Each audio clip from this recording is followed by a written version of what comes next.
Bienvenue dans votre horoscope du mois de novembre.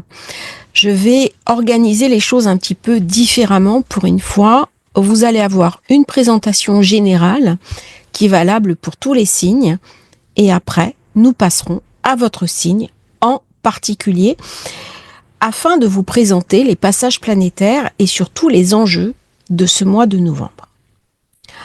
On commence le mois par cette nouvelle lune en Scorpion. Saturne qui redevient direct le 16 novembre.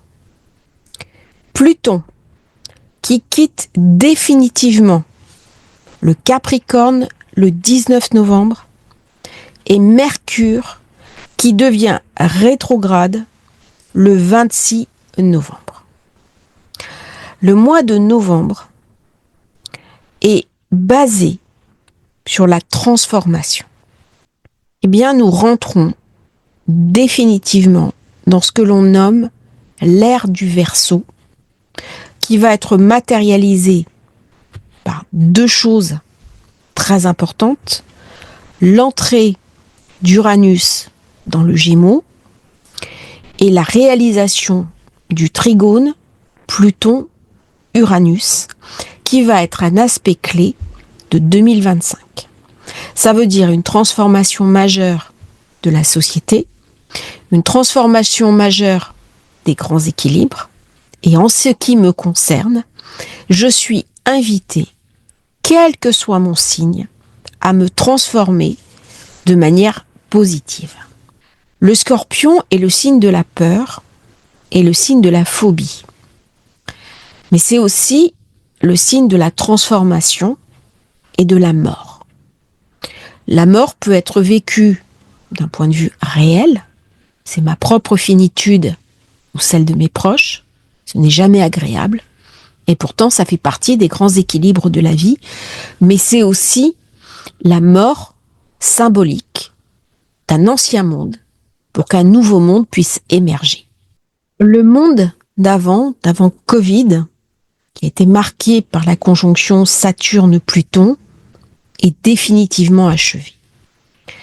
Dans les 20 ans qui viennent, Pluton va rester dans le Verseau, et lorsqu'il rentre au mois de novembre, il est protégé par Uranus, qui est le maître du Verseau, trigone croissant, la pleine lune du 15 novembre, qui se fera sur Uranus, donc explosive, une pleine lune erratique, qui va mettre encore en avant des problèmes informatiques, des problèmes de réseau, des soucis de communication et des mouvements incontrôlables.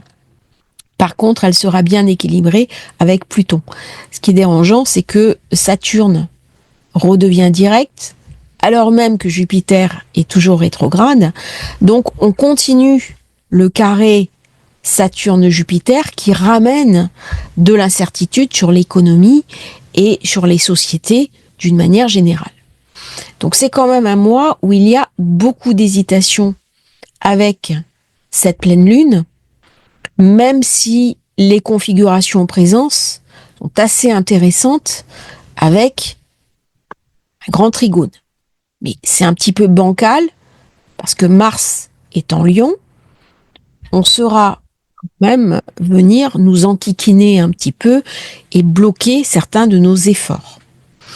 C'est donc un mois profondément transformateur, et maintenant on va voir concrètement qu'est-ce que ça vient raconter à votre signe, d'autant que Mercure sera rétrograde à partir du 26, donc il faudra résoudre un certain nombre de choses avant cette date. Bienvenue aux Gémeaux. Ascendant Gémeaux, lune en Gémeaux, bienvenue dans votre horoscope du mois de novembre qui va commencer très fort avec une nouvelle lune en Scorpion dans votre secteur 6, quotidien, santé, hygiène de vie, là où se trouve justement Mercure qui va ramener beaucoup de fébrilité, d'instabilité et de nervosité. Le mois de novembre, pour vous, va être un mois un petit peu bizarre. Vous avez Jupiter qui est toujours dans votre signe qui vous ramène de la chance. Néanmoins, il va y avoir une forme de blocage à la fin du mois avec Mercure, votre planète qui devient rétrograde à partir du 26. Profitez de ce début novembre pour boucler vos dossiers. Pourquoi? Parce que en décembre, du 7 décembre au 16 décembre, nous aurons Mercure rétro et Mars rétro. Autant dire que les choses vont se verrouiller pour beaucoup d'entre nous et ça va engendrer pour vous, Gémeaux, de la fébrilité. Début novembre, c'est le moment idéal pour penser travail, réussite, organiser sa carrière. Nous aurons Mercure toujours dans le Scorpion, mais le 3, il va passer dans le signe du Sagittaire, il sera en faiblesse. C'est donc un mois où vous allez être un peu fatigué, vous allez puiser dans vos réserves. Attention à prendre des moments pour vous. Il peut y avoir une certaine forme de lassitude, l'impression que vous en faites trop, que vous portez trop de choses. Jupiter va se retrouver aussi durant le mois de novembre opposé à Mercure. Ça va ramener beaucoup de fébrilité, d'instabilité, de fatigue. Attention, peut-être que vous allez au-delà de vos possibles. Mercure en Sagittaire, ça rentre dans votre secteur 7, associé, partenaire, signature de contrat. C'est une période favorable si vous cherchez un emploi, si vous cherchez à embaucher des personnes, tout ce qui est contractuel sera favorisé. Par contre, si vous êtes en attente d'une procédure, d'une décision de justice, il se pourrait qu'elle prenne un petit peu de retard avant d'être délivrée. Le secteur 7, c'est une période intéressante pour faire une rencontre ou avoir des discussions positives avec votre partenaire. Si vous êtes célibataire, profitez jusqu'au 12 pour éventuellement faire une jolie rencontre. Peut-être à mal vos finances. À partir du 5, il passe dans votre secteur 3. Beaucoup d'échanges, de courriers et peut-être des colères. Attention à rester mesuré dans vos échanges. Par contre, c'est très intéressant si vous travaillez sur Internet, si vous travaillez dans l'informatique, ça va ramener beaucoup d'énergie à toutes les personnes qui sont dans la communication, le digital marketing, toutes les personnes qui sont informaticiens ou informaticiennes, beaucoup d'énergie à ce moment-là. Attention aux courriers qui peuvent être difficiles. Attention également à ne pas vous faire surprendre par un hacking ou un détournement euh, en ligne. On a une opposition Mars-Pluton et actuellement, avec tous les spams et les arnaques sur Internet, soyez particulièrement vigilants et vigilantes. À partir du 12, le secteur 8, elle peut vous donner des envies érotiques, des aventurettes d'un soir, un petit peu de piment dans votre vie érotique. Il est possible que vous alliez chercher des partenaires un peu plus sulfureux ou que vous ayez envie de pimenter votre vie érotique. Vénus est aussi le financier, la spéculation, et il est possible que durant cette période, vous vous laissez tenter par des investissements en ligne et plus spécifiquement les crypto-monnaies ou de la spéculation dans le digital. C'est une bonne période pour repenser votre manière de fonctionner, votre manière de gagner de l'argent et peut-être de diversifier vos investissements. Vénus en 8 vous protège également des mauvaises nouvelles et donc durant cette période, vous allez ressentir beaucoup d'intensité au niveau de vos rencontres et au niveau de vos échanges. Vous aurez envie de choses plus profondes, de lectures ésotériques, mystiques, et vous aurez un attrait particulier pour l'invisible, d'autant que le signe du Scorpion est mis en valeur pour toute cette période. 15 se fera sur votre secteur d'ombre. Elle viendra décoller un petit peu certaines douleurs et vous confronter à des ombres que vous n'avez peut-être pas encore résolues. Elle posera la question des secrets de famille et de certaines difficultés que vous serez amené à transformer.